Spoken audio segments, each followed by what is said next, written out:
Precious God, we praise you for this day as you have granted us life. We pray that you will continue to establish our steps. Provide us the wisdom as we make decisions that have results that will be seen for days, months, and even years. We know only these decisions will be the right ones with your guidance. Lord, this meeting is in your hands. Work through us that we will be examples of love, righteousness, and hope. Your word says that all things work together for the good of those who love you and to those who are called according to your purpose. Father, we gather to carry out these tasks that you have given us. Bless us according to your will. Amen. I pledge allegiance to the flag of the United States of America, to the republic for which it stands, one nation, under God, indivisible, with liberty and justice for all. We're all here. Morning. We're all here. Convene the Commissioners' meeting at this time. Commissioner Massar is not with us today as he is in Harrisburg for a seminar. Ask for approval of the minutes of the previous meeting. I'll move to approve. I'll second it. All in favor, say aye. Aye. Public comment on agenda items only. Hearing none? We'll move to 4.0, personnel actions with Roxanne Greco. Hey, Roxanne. Good morning, Commissioners. At the prison, we have Michael J. Weiner as a full-time replacement promotion, correctional counselor, pay grade 9, $22.97 an hour, effective March 8th, 2020. Also, we are asking for approval of the HR activity for the month of February 2020. I'll move to approve the Michael J. Weiner. I'll second. All in favor, say aye. Aye. So carried. Thank you, Roxanne. Thank you. I'll move to accept the HR report. I'll second it. All in favor, say aye. Aye. Aye. So carried. Thank you. Thank you. We're going to move to 7.0, action items. 7.1 would be Jenny Picciano, amendment to agreement with Tetra Tech Incorporated, and Jenny is here. Hi, Where are you, Jenny? I am here. Good morning, Commissioners. Short agenda today. Yes. This is an amendment to an agreement with Tetra Tech to extend the project term for the Muncie Resiliency Plan, their contract for another 6 months, not to exceed 6 months, so they can complete work as part of the Muncie Resiliency Plan. We're seeking this extension because the original project team, the contractor, Tetra Tech, is completely new. We had a project manager who left, and then a second project manager who left, and it have a whole new project team. So they have delivered a new project team to us and a new scope of work. So we've last week we were here seeking approval to extend our grant extension with DCD for this contract, and now we are likewise seeking approval to extend our term with our contractor to complete the project. And I should add, it's a no cost increase for their contract. Thank you. Any discussion on this item? Hearing none? I'll move to approve the contract agreement for the extension. I'll second. All in favor, say aye. Aye. So carried. Thank you. And Commissioners, I'd like to tack onto that also, since this is about Muncie. I wanted to let you know, and we've emailed Eileen to do a press release about this. The Greater Muncie Resiliency Project has received a first ever National Excellence Award. Lycoming County has received the first ever National Excellence in Mitigation Innovation Award for work as part of the Greater Muncie Resiliency Project. This was awarded by the Federal Emergency Grant Agency, or Emergency Management Agency. This award honors members of the mitigation community and projects that demonstrate excellence in mitigation throughout the communities they serve. The Greater Muncie Resiliency Plan is a collaborative project between Lycoming County, Muncie Borough, and Muncie Creek Township. The plan will identify specific achievable projects that will help the Greater Muncie community withstand and rebound from a diversity of threats and challenges. The notable projects in the draft plan currently under development include the innovative Demo Rebuild Pilot Project, the Utility Elevation Project, and the Blue Ribbon Floodplain Awareness Project, which many of you heard about with the blue signs on the poles around the community. Project also features strong partnerships among private businesses, the community, state, and federal stakeholders. Previously, Muncie Borough was accepted as a FEMA Resiliency Neighborhood Network partner, a program designed to link together communities working to become safer, disaster resilient, and sustainable. The county will receive the award at the March 2020 Hazard Mitigation Partners Workshop in Emmitsburg, Maryland, which Chelsea Blair is going to attend.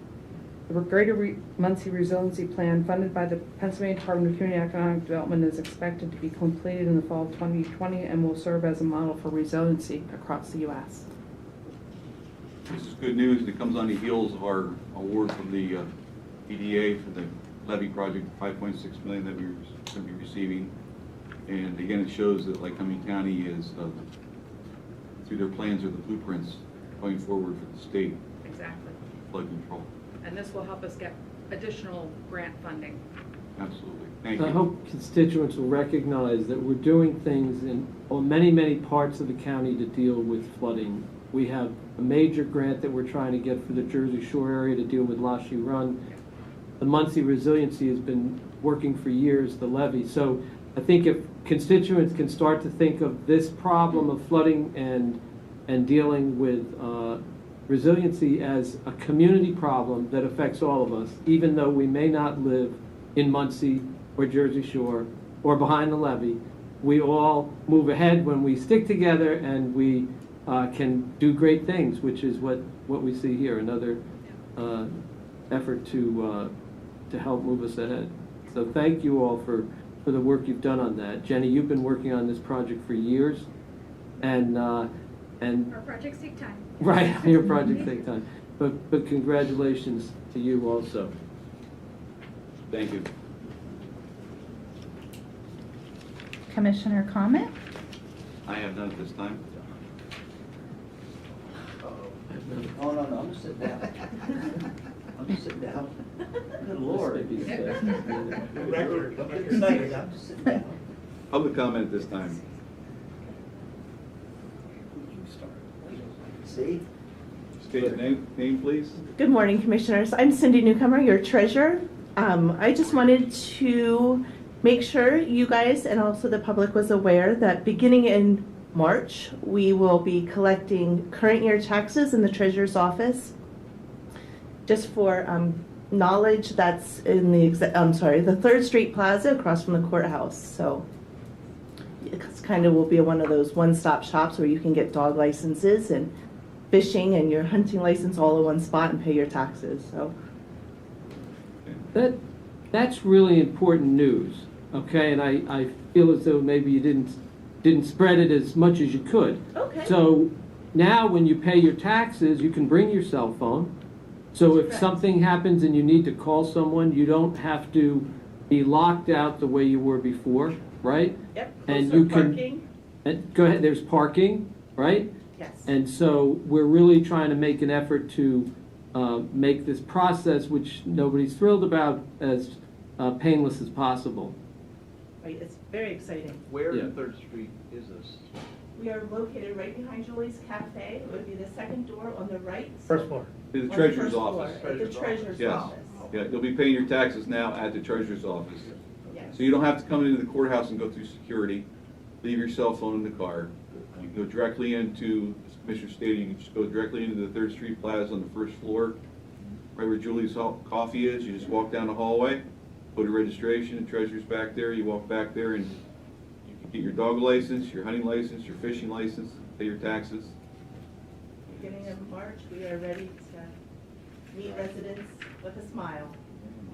Okay, thank you. Thank you. And Commissioners, in addition to those changes, delinquent taxes will now be collected and dealt with in the County Assessment Office, which is on the 5th floor of 3rd Street Plaza. Again, there's no security requirements. You can bring your cell phone. Let me back up. I want to say there's no security requirements. Yeah. Common sense should prevail. And then accordingly, the other change that is occurring is that cost and fines will now reside in the clerk of courts section of the Prothonotary office, which is still in the same location in the lobby at the courthouse. So Prothonotary's office will be strictly doing civil work, and the criminal will be in the clerk of courts. There will be no more cost clerk's office, no more collections office. Yeah, central collections as we know it has dissolved. And so the three main functions have been spread throughout county offices. Current year, treasurer, delinquent goes to assessment, cost and fines, clerk of courts. Clerk of courts is a function within the Prothonotary's office, but they are going to be split. So think of it as two separate offices. Now all of that just resides where central collections was. And it should be noted that the position that was formerly held by Tom Heap is no longer, Dissolved. is dissolved. So Correct. we were able to save a position. Tom became elected Prothonotary. The treasurer stepped up, Cindy Newcomer, and agreed to take on additional duties, her staff, and As well as the assessment. as well as the assessment office. That's correct. That's a good point. Assessment office stepped up and took on additional duties. And this is through the efforts of Mr. Heap, restructuring in the offices and doing strategic planning from within, similar to what Mr. Gardner did with the DA's office. And yeah, Mr. Heap really has worked hard on this. We also note it's the cooperation of folks like Ms. Newcomer, who, as elected officials, could say, hey, we're not doing that, but chose to work together with the other folks to effectuate some real positive change for Team the effort. taxpayers. Yep. Okay, thank you. Thank you. Any other public comment? Please come forward, state your name for the record.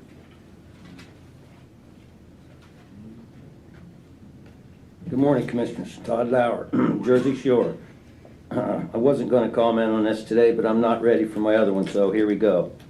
Remember this number, $216,157.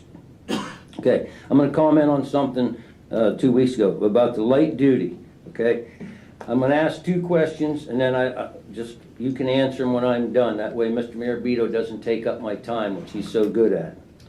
Okay. What is Lycoming County's policy and criteria to be considered light duty status? Question number one. Question number two.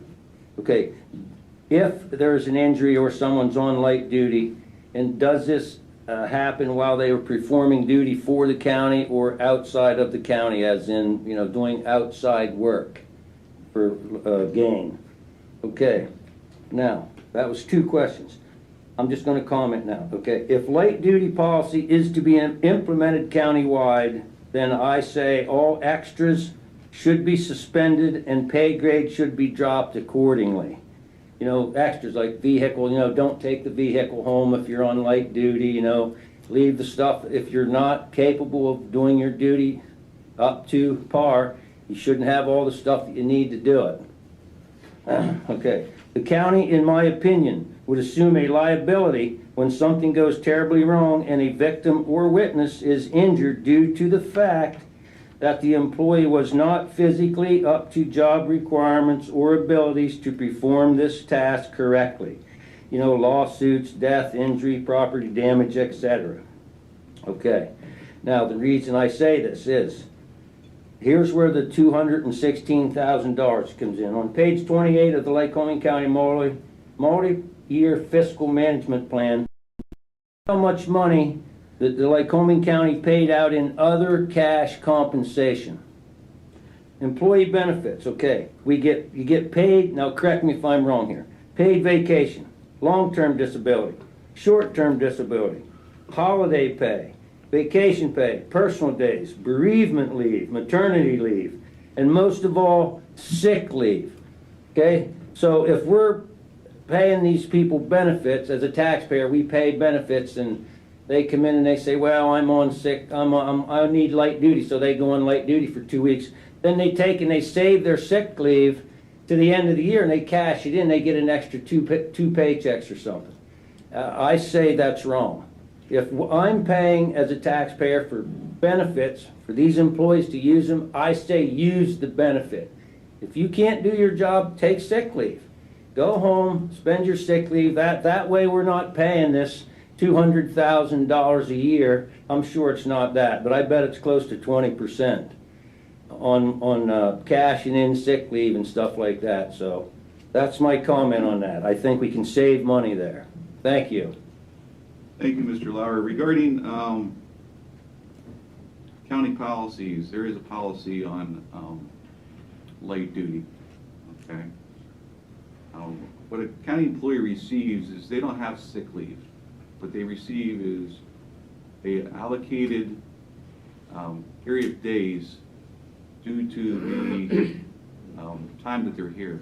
For instance, year 1 up to 12 months. 12 months to 5 years, 6 years through 12 years, and it increases each year. And they're given an allocated amount of days, and they earn those days. They're not given those days up front. They have to earn those days.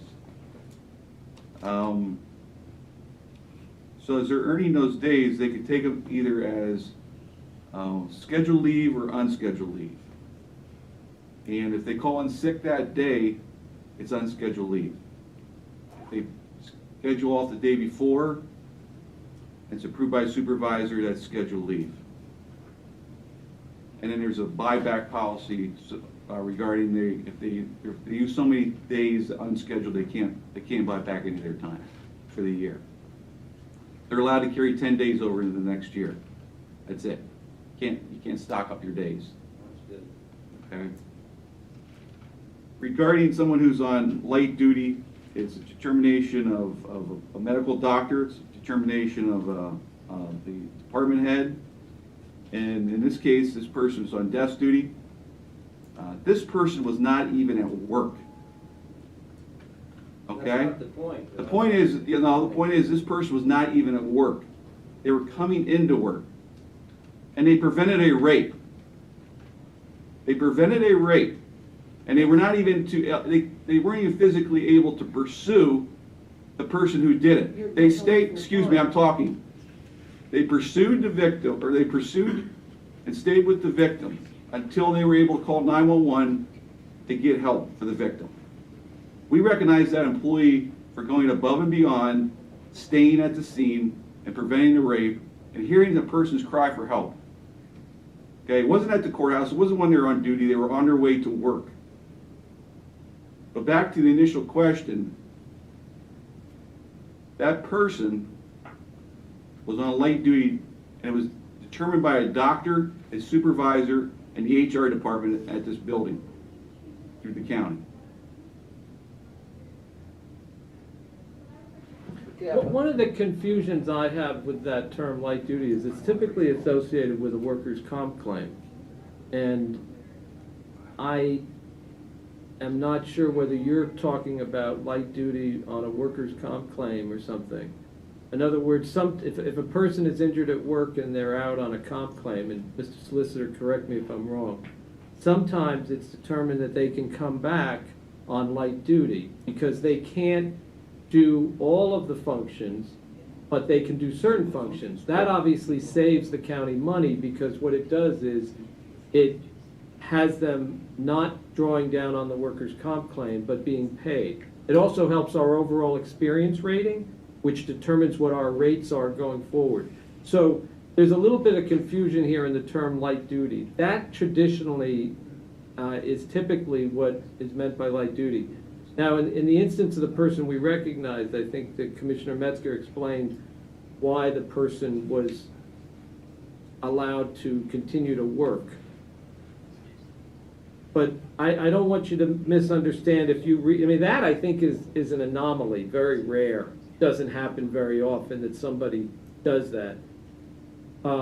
Typically, if you hear the term light duty, we're actually talking about people who would be out on workers' comp and have come back. So it's an effort to actually try to save us money. I'm not sure. I'll look at the EIP report to understand the context in which that number was put. And I don't believe the category of other compensation truly identifies all the items that are included in that category. mean, just so you know, Mr. Lauer, if somebody is either sick or injured off of work, they take the time that was described by Commissioner Metzger. That Well, the point I was making is, I didn't single out anybody today, I didn't single out any department. You brought that. I don't care what the scenario was. All I care about is the taxpayer's dollar. I Yeah. don't care what the employee did. If he did it on light duty, he shouldn't have been here, is what I'm saying. I don't want my tax dollars being paid for that. If you can't do the job, stay at home.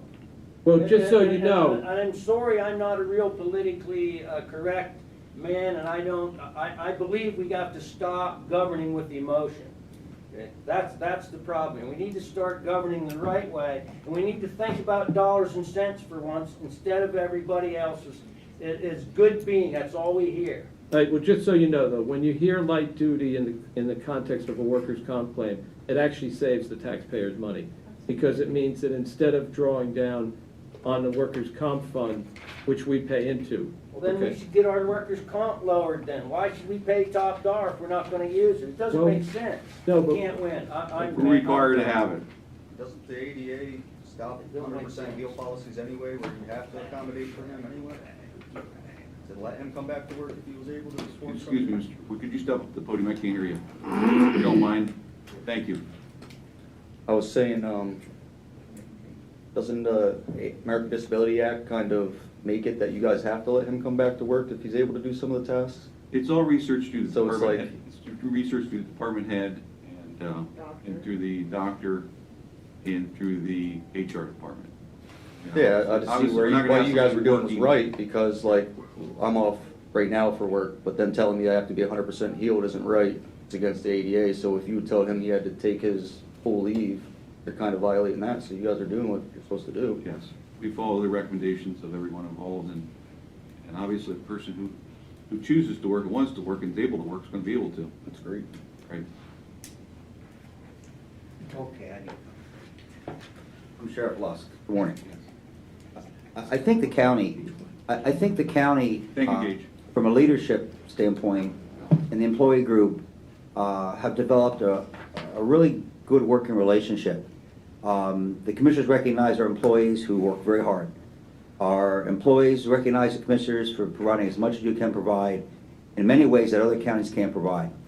Part of that compromise occurs when we have employees who get sick, get injured, on duty, off duty, and I can't speak for every taxpayer in the county, but it seems to me, Commissioner, that the sooner we can get an employee back into a function of operation, we continue to do the workload, we continue to cover some of the workload, rather than tell an employee, I could do it. I could say to my employees, I'm not going to give you light duty. Sit home for 4 more weeks. That's not productive. It's not productive. It makes more sense to get them back into the workforce. The other comment I wanted to make was that the light duty that is done with every entity recognizing the fact that we agree with the light duty. There may be some folks who we don't agree that can't have a light duty status. Another point about pool leave, Commissioner Metzger, that you didn't mention, it's really important. The commissioners give employees X amount of hours per pay per year. If you use more sick time, you get less vacation time, what we used to call vacation time. You don't just get to take all your vacation time and then take sick time for vacation time, which is what some employers do. The county's been very smart, very wise to do it that way, so it creates an atmosphere where employees are going to come to work with a sniffle maybe, or maybe they don't feel too ill, and they don't want to use their pooled leave, so they work to be able to have a little more vacation time. It's been a long-standing policy. It's worked very well. I don't think the commissioners have had many issues with respect to how we do it in light duty, and I think from a taxpayer standpoint, I think it's a perfect marriage. That's a good point. As a supervisor of a previous department, I saw that. I saw people who came to work with a sniffle or two because they didn't want to use that day because they wanted to use it as a vacation day down the line. Correct. Thank you. Any other public comment at this time? Hearing none, we'll be adjourned till next Thursday. We will be in Washington on Tuesday. Commissioners will not be available. We do not have any meetings at all next week. Okay, I'm sorry. We don't have any meetings next week at all, so the next meeting will be 10th. 10th, And the Tuesday 12th. the 10th, here at this building, this room, and then on the 12th, we'll have our regular scheduled meeting at 10 a.m. We are adjourned till that time. Thank you. Thank you.